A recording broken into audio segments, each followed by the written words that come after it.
My ex-fiance wants to reconnect after leaving me at the altar 5 years ago. Basically 4 years ago, I was 29 and was supposed to be getting married to my fiance at the time, Joe. Everything was going perfect. I was in my dress, had my makeup on and taken pictures with my bridesmaids. I was pretty much ready to walk down the aisle when Joe's best man pulled me to side and said Joe was gone.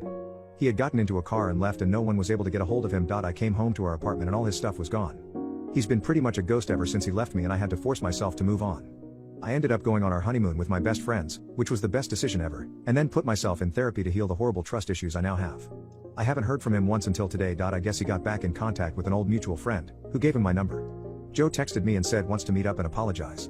He says he has a lot to explain to me about what happened that day. I'm torn. I swore Joe was a dead memory, but my curiosity and desire to get closure with him is pestering me. My current boyfriend supports me whatever I decide and I feel out of respect to him and how wonderful he's been, I should ghost Joe. I'm very confused. I never expected to hear from Joe again. I have no idea what to do.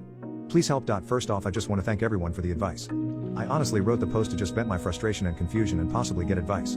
I honestly forgot about the post for a few days until my sister and I were talking and she mentioned she saw a post from some girl getting left at the altar and ex showing up again years later. I told her it was mine and she has been pushing me to do an update post. I figure it might be therapeutic to write everything down as final closing of the Joe chapter. This all happened 2 weeks ago. Against most of the advice, I did meet up with Joe. As a lot of you said, it did not add any value to my life. Also, it was part of a 12-step program and he was making amends. We met up at a park and my boyfriend came with me. He sat off to the side while Joe and I talked. I actually feel stupider after meeting with him. There were a lot of things in our relationship that would have had me out the door if I paid more attention and if he wasn't such a great liar. Basically for the last year of our relationship, he was doing substances and cheating on me. He had been struggling with his sexuality for years and it's not surprising it ended up this way now knowing the truth. His family are incredibly homophobic and horrible people.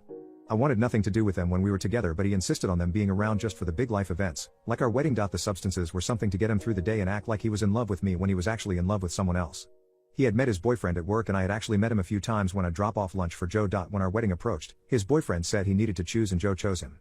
So he packed his bags up and pretended everything was great until his boyfriend picked him up and they moved 2 towns over. I asked him if he was still with his boyfriend and he said no.